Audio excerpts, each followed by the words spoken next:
Welcome to శ్రీమాల kitchen. ఈరోజు ఆలు fry తయారు చేద్దాం. ఇది రైస్లోకి, పప్పు చారులోకి కూడా చాలా బాగుంటుందండి. పిల్లలు చాలా ఇష్టంగా తింటారు ఇలా చేస్తే. నేను ఇలా ఆలుగడ్డను ఇలా చిన్నగా కట్ చేసి కడిగి శుభ్రంగా ఆరబెట్టుకొని చేస్తున్నానండి. తడి ఏం లేకుండా చూసుకోండి, తడి ఉంటే బాగా రావు. ఇలా అన్నీ ఫ్రై చేసుకోవాలి. ఇలా ముక్కలుగా అన్నీ ఒకే సైజులో కట్ చేయాలండి.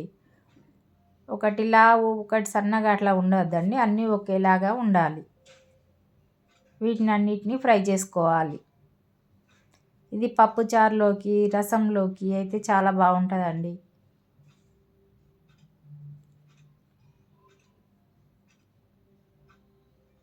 మంచిగా సిమ్లోనే వేగనివ్వాలండి, ఎక్కువ మంట పెట్టద్దు. అన్నీ ఒకేలాగా వేగాలి. తొందరగా అవుతుందండి.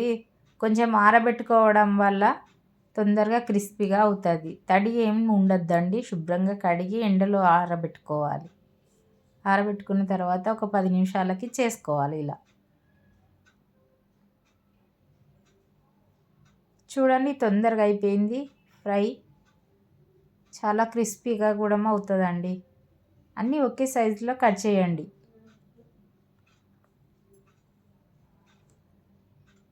ఇది పప్పుచారులోకి చాలా బాగుంటుందండి.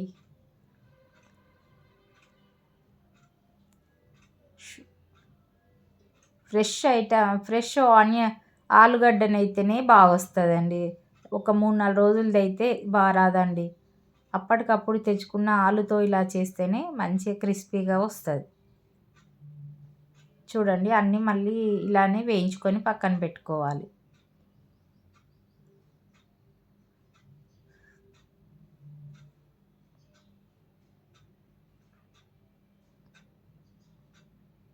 ఎప్పుడు మిర్చి కాకుండా, పాపడ్ కాకుండా ఇలా కూడా చేసుకొని తినచ్చు అండి. పప్పుచారు సైడు చాలా బాగుంటుందండి.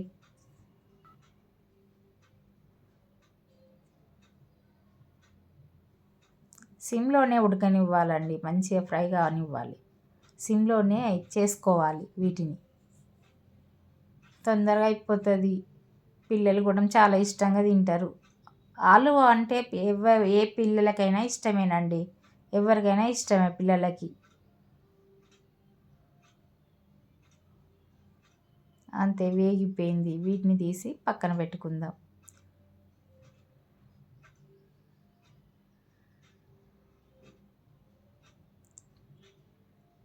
చూడండి, రెడీ అయిపోయింది. ఆల్మోస్ట్ అయిందండి. అయిపోయింది రెడీ. తీసి పక్కన పెట్టిద్దాం. వీటిని ఇందులో ఉన్న ఆయిల్ అంతా వేరే గిన్నెలో పోసి వీటిని ఒక్కసారి ఇంట్లో వేసుకొని కొంచెం సాల్టు, కారం వేసి ఒక్క సెకండ్ పాటు ఇలా దగ్గరికి ఫ్రై చేసుకోవాలి. అంతేనండి. దీనికి మంచిగా ఉప్పు కారం పడితే బాగొస్తుంది టేస్ట్.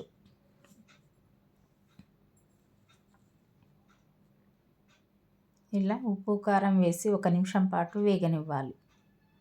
కొంచెమే వేసుకోండి, ఎక్కువ అవసరం లేదండి. కొంచెం సాల్ట్, కొంచెం కారం అయితే సరిపోతుంది. 1 నిమిషం పాటు ఇలా వేపుకోవాలండి. అంతేనండి, ఆలు ఫ్రై అయిపోయింది, రెడీ. ఇది పప్పుచారులోకి అయినా బాగుంటుందండి. మీరు కూడా ఇలా ఒకసారి చేసి నాకు కామెంట్ సెక్షన్లో కామెంట్ చేయండి. లైక్ చేయండి, షేర్ చేయండి, సబ్స్క్రైబ్ చేసుకోండి, బెల్ ఐకాన్ నొక్కండి. Thank you.